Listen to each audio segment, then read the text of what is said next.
Joining me now is Iraq War veteran, military policy analyst, and executive director of the Neiweem Group, Christopher Neiweem. Christopher, thank you for your service to our nation.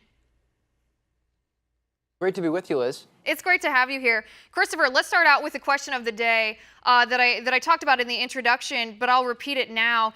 This whole idea, 200,000 military veterans had their constitutional right to keep and bear arms suspended. And Christopher, I don't understand how the Department of Veterans Affairs can suspend this constitutional right without even proving that these military veterans are either a danger to themselves or a danger to other people.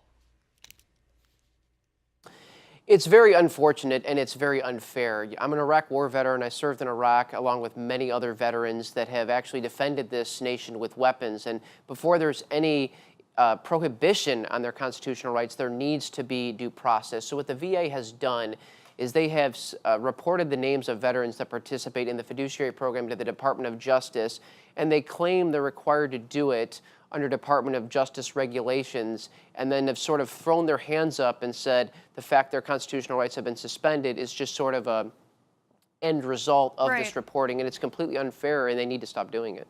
Okay, Christopher, before we even move into how egregious this is, it is an overreach, like it or not. Explain what a fiduciary is and how and how that correlates, I suppose, with a veteran's mental health, if you will.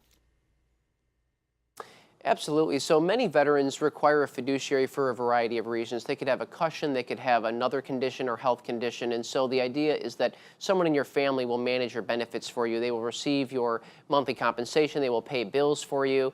And so because of that, the VA is reporting their names to the Department of Justice and saying, well, essentially, since you cannot handle your money, you cannot handle a firearm. They're making that quantum leap, an arbitrary decision they cannot handle their firearm.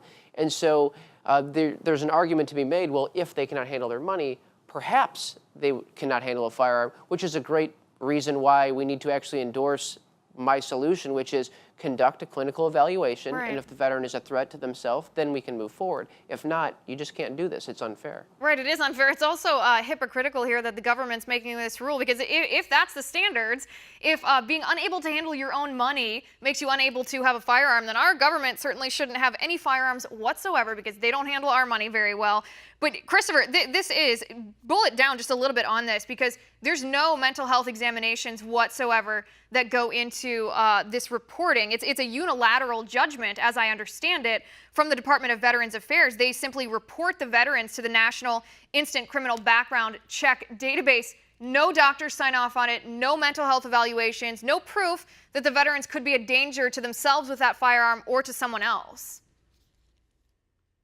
That is absolutely true. And so hopefully a change in leadership coming into the new Congress and administration can correct this pretty quickly. And it's actually sending a very strong mixed message from the VA, which is stating, veterans, we want you to come here for your mental health treatment. We want you to come here and seek health care. But if you do, you may be trading your constitutional rights in the process. And so it's a very strong mixed message. If we want veterans to come to the VA and get the care they need, we're going to need to make sure that they come and can get the care without having these arbitrary actions taken against them. And I think that focusing on this issue, we can clarify this and we can make sure that we keep the public safe and also make sure we do not take constitutional rights away from the very men and women that defended those rights in uniform overseas in our because I think the crux of the matter is all we're asking here is for due process, because like I said in the introduction, there are some veterans who are suffering mental health issues to the extent that they should not be owning a firearm. And that's for the safety of them, their families, the community, that's fine. But that should require not only a mental health evaluation, but due process under the law,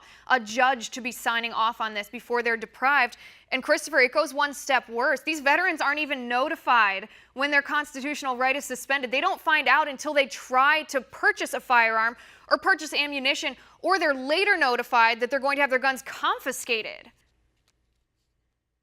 That's absolutely true. Many do not, and the policy actually gets it wrong twice. The first time it gets it wrong is it takes away the constitutional right and essentially creates this massive logjam of names that's so big and so cumbersome that you can't actually get in there and honestly evaluate who should have a firearm and not. And even recently, there's been reports about one of Mr. Roof, for example, who is a national case examining gun rights, who was on a list and it didn't even work correctly. And so we want to make sure we don't create a massive log jams of inefficient government where we can't actually get in and get these things corrected so that we have a safe policy, and rather have veterans that are completely befuddled at why they lost the very rights that they fought to preserve. So it's an issue of due process, and it's an issue of good government policy and implementing it correctly.